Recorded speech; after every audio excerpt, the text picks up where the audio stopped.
Good afternoon, class. First of all, how are you all feeling? Is everyone okay? Yes. All right. Perfect. So let's move on. So today I'm going to be presenting you the lesson by Tony K. Navarra. So before I start, I would like to ask you about the book. Like, how do you like it? Did you like the book? Or did you read it? Yes. Okay. So, I'm glad you liked it. So, first of all, I'd like to give some information about her. Tony K. Navarra. She was born in Harlem, New York in 1939, and she has died in Philadelphia, Pennsylvania in 1985. So she was raised in like neighborhoods such as Harlem, Bed-Stuy, which is located in Brooklyn. Also, Bed-Stuy is a hometown for famous rap artist Biggie Smalls. Maybe some of you know about him. Also, she was raised in like Queens as well. So these three neighborhoods have something in common. Does any of you know about it? Yes. I think Afro-Americans Exactly. Afro-Americans, also some Hispanic people like Dominicans and Puerto Ricans are mainly settled down there in the New York area. But that's why there's lots of diversity and unfortunately lots of racism as well towards the white people at that time when the story was written, which is 1972. So yeah. So as an educator herself, she was an English teacher as well, like us, and also she was a playmaker, like author as well, obviously. So as an educator herself, growing up in Harlem and the other neighborhoods, I believe that she must have some influence on her books. For example, on this one, if I tell you about the characters of the book, you will get what I mean. So there are two main characters. Sylvia, to be honest, she's the rapper as well. She represents the judgmental attitude towards the Miss Moore, which changed at the end of the story, but still she has some prejudice towards her. Miss Moore, she's an educator, as I said. You may see some more detailed information about her in the presentation. Of other children, there's only one remarkable, which is Sugar, but I don't really want to mention them here. So right here, as you can see, both Sylvia and Miss Moore represent some phase of the writer at some points. Because Sylvia is a girl born and raised in Harlem, actually, and Miss Moore is a teacher who went to Harlem to educate the children over there. So do you think this is relatable for the writer, like these two characters?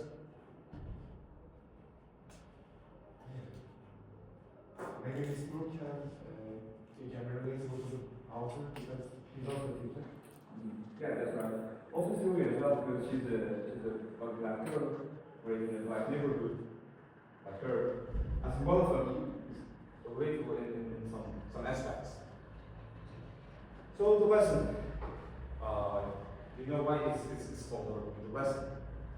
And if you have an idea about it?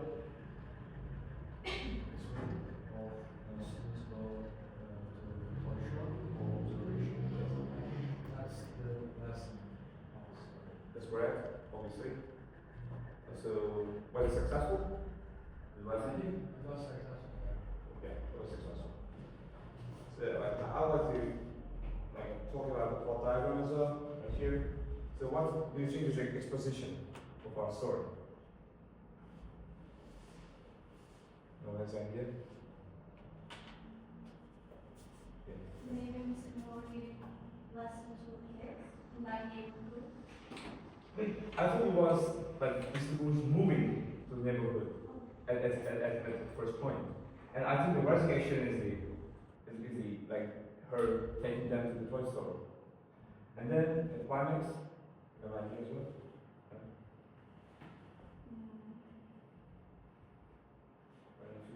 I think it is like that one of the students realized that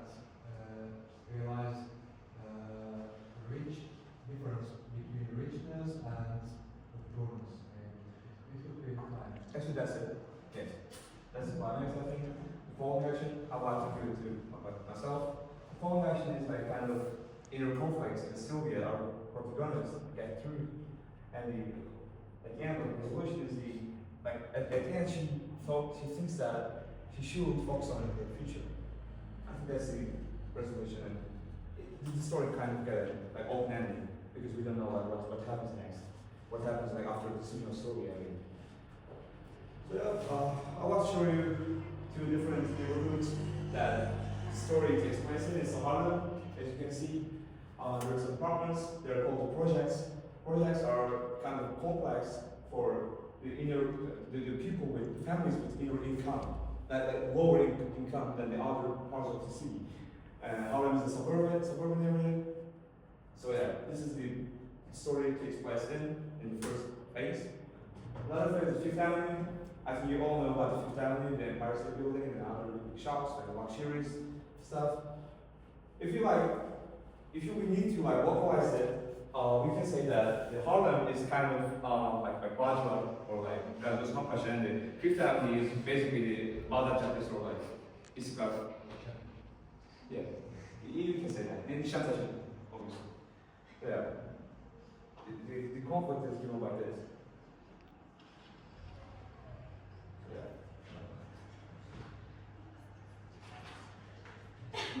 So I got a question because I told you about it.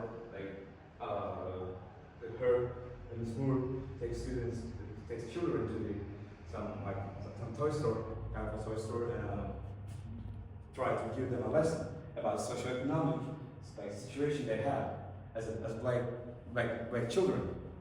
So should children be exposed to socioeconomic issues at a young age, like this? No, because I think they don't have capacity to think about it. Why not? Sorry? Why not? Because they're young? I think they should have another issues. Like playing with their friends? Entertainment, have fun. Yeah, you're right, actually. And yeah, Samir? Yes, but in some level. At a certain level? They should have it? Certain level. But not that much, not that Not dense. that much, yeah. I see. Yes, okay. I think they should play their toys with their friends. They didn't need to think about this. I think This is perfect. So, what age should children start learning about economics? Like, is there a certain age? Or like a certain phase of life? What do you think? Yes? If you're born in Turkey, Yeah. from birth. From birth? It's according to your family's family situation. Like in the book, for example, if you're in a like discriminated neighborhood like Harlem in the book, so you need to focusing on economics and the money you have. Yes. Anyone else? Maybe they could start with school, but with small steps, not the whole things that you should give a child, because it may affect the child in a pessimistic way to think about. What do you think about the ending, by the way? Like, does it have a pessimistic ending or optimistic? Not both of them, I guess, because it all shows like there's two different lives, the poor and the rich, and some of them think that we can't afford that, but some of them think like there are family to give this money to take children these toys. Right, that's right. So it's not kind of like both. But Well, pessimists and optimists, I yeah. guess. I see. But what about the impact on Sylvia? So yeah. Yeah, and yeah. Is it like something pessimistic or optimistic?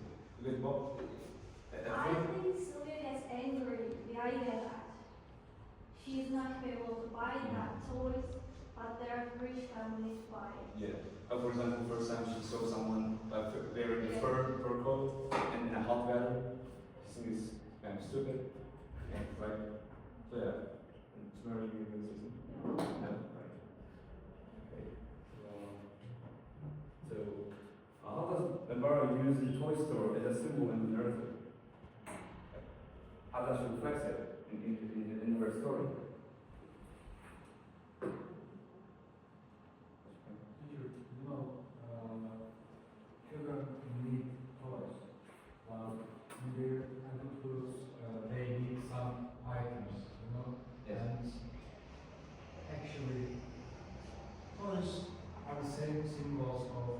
future means maybe.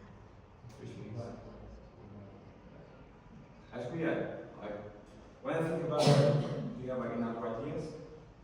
Toy Store can be a symbol of the world, adult world. I was going to say the same because they only have toys in some luxurious area of the town, but not in the heart, not in the suburbs, not in the outskirts. So yeah, that's why it's about like what you can reach or what you can't, Yeah. in my opinion. That's the symbols. So like, think about it, like if the narrator was Miss Moore, like how the story will go? Because we know that like Sylvia was so like sarcastic about the attitudes of Miss Moore. She was acting so she was so polite. She was like talking. She wasn't talking like she's black. According to Sylvia. So how might the story be different of like from Miss Moore's perspective? What do you think? What's her attitude?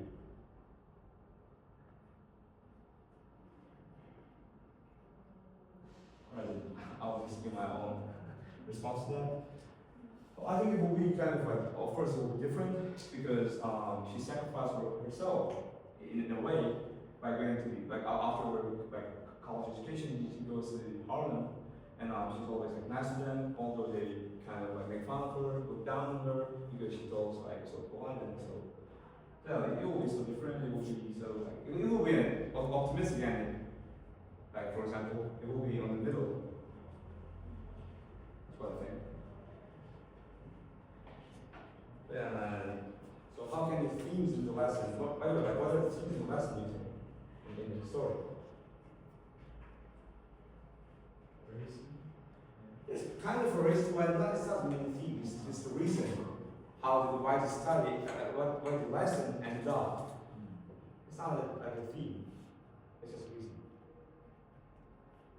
So it will be like socioeconomic inequality, because there's an inequality that's shown in the story, or like it will be like the community and being belong to the community, because at the end, like Sylvia doesn't really belong, doesn't really feel that she belongs there, and she needs to be belong there. So it's kind of so abstract, so I cannot really put them in shape. So like how can the themes of the lesson relate to your own life or your community? And if you get an idea, like in our community, like how does it reflect like socioeconomic inequality? How does it reflect in our community? Yes. For example, when I go to supermarket a few years ago,